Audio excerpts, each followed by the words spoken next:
So if I were to want to come in and do a session with you, what would I expect? The first thing I do is I sit down with the person and go over, give them an overview of where the medicine comes from, a little bit of the history of it, talk about the toads a little bit, and then give you an idea of what to expect. But the most important thing to remember is to not have expectations. And a lot of people come in, and in the term I use, people come in with an idea of an expectomony.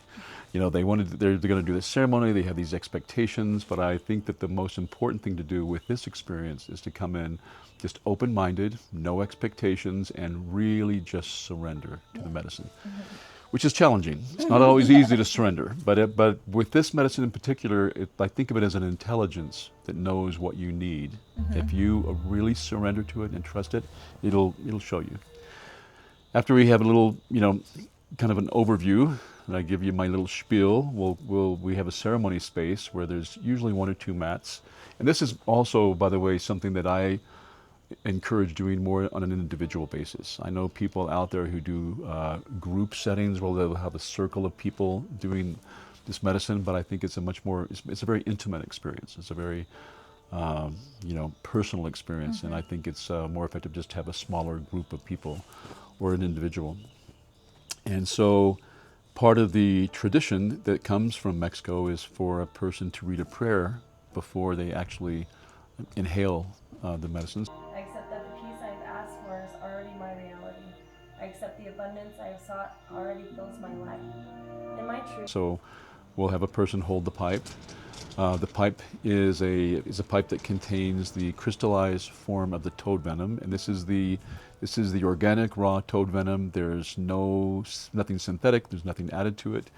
And while you're holding the pipe, I'll hold a prayer, and you read that prayer, and it's really a beautiful tradition because it really helps set the tone. It's very normal to come into this experience with a lot of trepidation or some anxiety. You hear these highly charged terms like ego death, and people are like, am I going to actually die? And this kind of stuff. And I always tell people this is just an ego nap. Yeah. You're really just getting a little nap of the ego, and what you're doing is you're inhaling we vaporize the crystals, and you're inhaling the smoke. You're filling up your lungs. And I walk a person through how to do the inhale, and what happens very quickly is that the 5-MeO-DMT in the toad venom is absorbed through the lungs, and it travels to the brain, and it's very specific for the part of your brain where the ego resides. Think of it that way. It's called the default mode network. Right. And what it does is it's like a switch. It shuts down that part of the brain. So your ego goes offline basically before you exhale.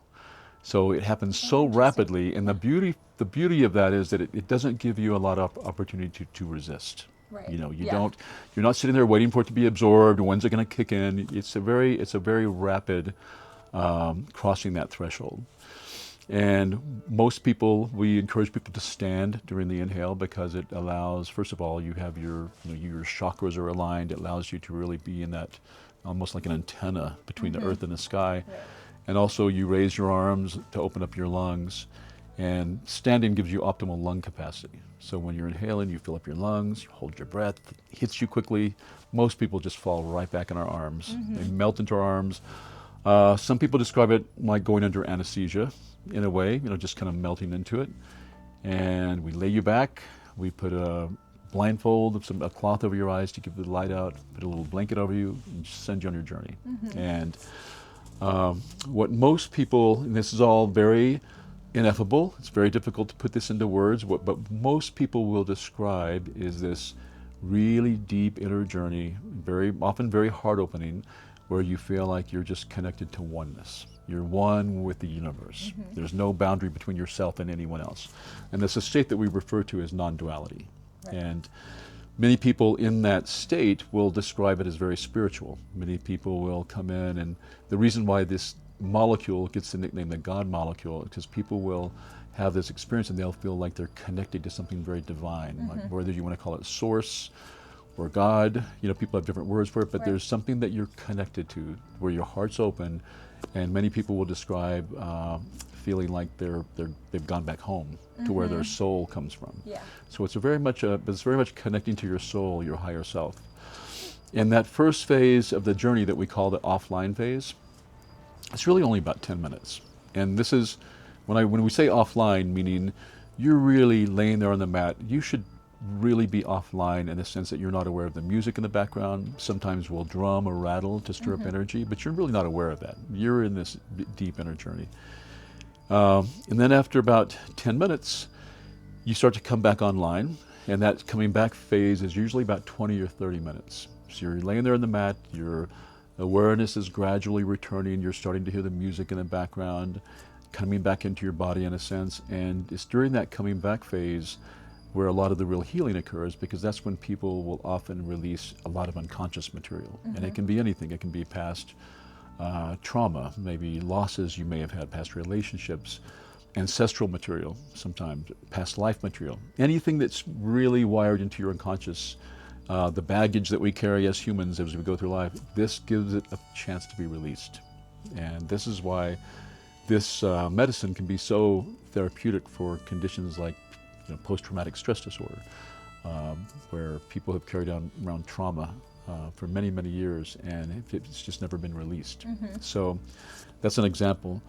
And within probably 40, 45 minutes of smoking, a person is really fully back to a very clear, functional state.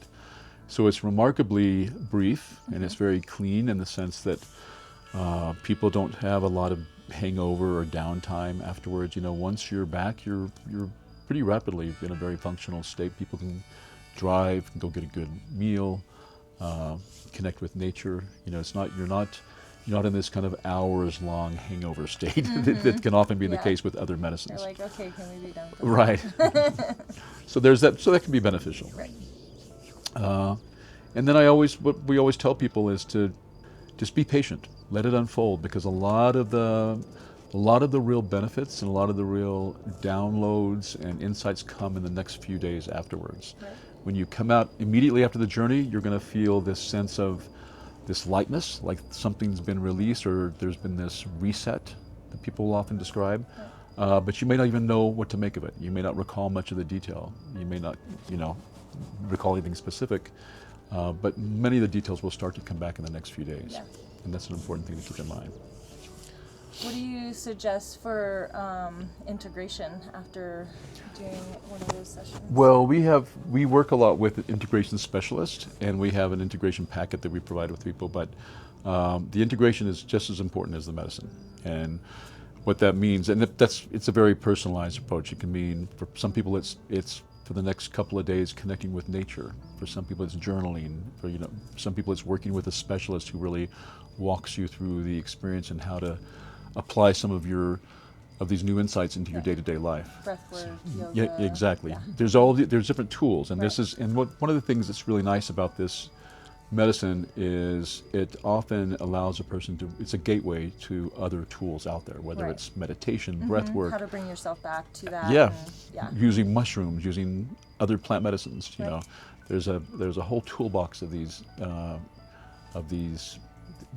different earth medicines. Yeah, earth medicines and techniques that can be very useful. And some people find that just working with the toad again can be the most useful path for them. But for many people, it's a one-time experience, and they find that they're able to use other tools out there. And then other people can come out of the experience and feel like they just took a nap and have no idea what happened. Right, no memory of any details, and they have no idea what was just released. Wake up with a big smile on your face, and I'm glowing. But they feel this lightness, like they know something happened, but they're not really sure. And there was a funny story where a woman came in, and she came in with her elderly grandmother, who was holding space, and neither one had ever done the medicine. But the young woman had a lot of trauma, and the grandmother had heard about this medicine, so she came in. And the young woman went through a whole process, had this major release, came back online, left there just kind of glowing and beaming, but she was a little frustrated. She goes, well, I don't remember anything that happened. She goes, but I feel great. I don't know why I feel so good. Right. And the grandmother, she didn't miss a beat. She says, you know what, honey, when you take out the garbage, does it matter what's in that garbage bag? And she said, "Oh, you're right. It doesn't really matter, does it? No, I take it out the it's garbage." Yeah. That's a great analogy. And I thought that was love that was so cute because it was just a little old grandmother, you know, and she came up with that line. Yeah, that's really cute. But it really was what the woman needed to hear Yeah. from her grandmother. That you know, don't get frustrated by not knowing the details at this point. And Yeah. like I said, a lot of times, the details really will start to come back during this unfolding phase afterwards.